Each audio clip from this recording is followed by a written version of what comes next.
خاموش وہ اس لیے کہ کبھی زندگی اتنی شور والی ہو جاتی ہے کہ اپنے اندر کی آواز سننا بھی مشکل لگنے لگتا ہے۔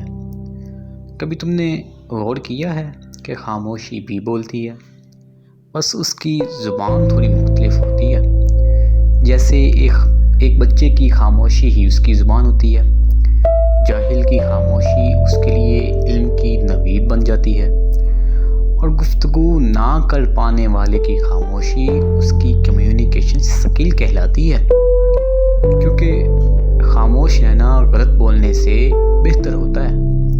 ہم ساری زندگی شور میں رہتے ہیں، کبھی لوگوں کے، کبھی خیالات کے، تو کبھی آوازوں کے، حتیٰ کہ خود کو بھی سننے کی فرصت نہیں ملتی۔ پھر ایک وقت ایسا آتا ہے کہ جب سب کچھ رک جاتا ہے، جب ارد گرد صرف خاموشی رہ جاتی ہے، نہ کوئی آواز، نہ کوئی لفظ، نہ بس خاموشی۔ تب ایک عجیب سا سکون پیدا ہوتا ہے، جب تم صرف سانسوں کی آواز سنتے ہو، جہاں تمہاری سوچ، تمہاری سانس اور تمہارا دل پہلی بار ایک ہی رفتار سے چل رہے ہوتے ہیں۔ یہی وہ لمحہ ہے جہاں تم خود سے ملتے ہو۔ خاموشی تمہیں دوسروں سے نہیں، خود سے ملنے کا موقع دیتی ہے۔ وہ سوال پوچھتی ہے جو شور میں دب جاتے ہیں، لیکن ہر سوال کا جواب فوراً نہیں ملتا۔ کچھ باتوں کو وقت دینا پڑتا ہے، خاموش رہنا پڑتا ہے۔ کبھی کبھی بس دیکھنا اور سمجھنا کافی ہوتا ہے۔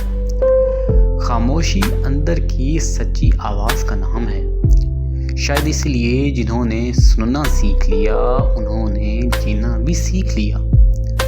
کبھی کبھی ہمیں کچھ بولنے کی ضرورت نہیں ہوتی، صرف محسوس کرنے کی ضرورت ہوتی ہے۔ شاید خاموشی وہ جگہ ہے جہاں الفاظ ختم ہوتے ہیں اور احساس شروع ہوتا ہے۔ پتہ ہے، کبھی کبھی بول دینا بہت آسان ہوتا ہے، غصے میں، دکھ میں، یا بس اپنے دل کا بوجھ ہلکا کرنے کے لیے۔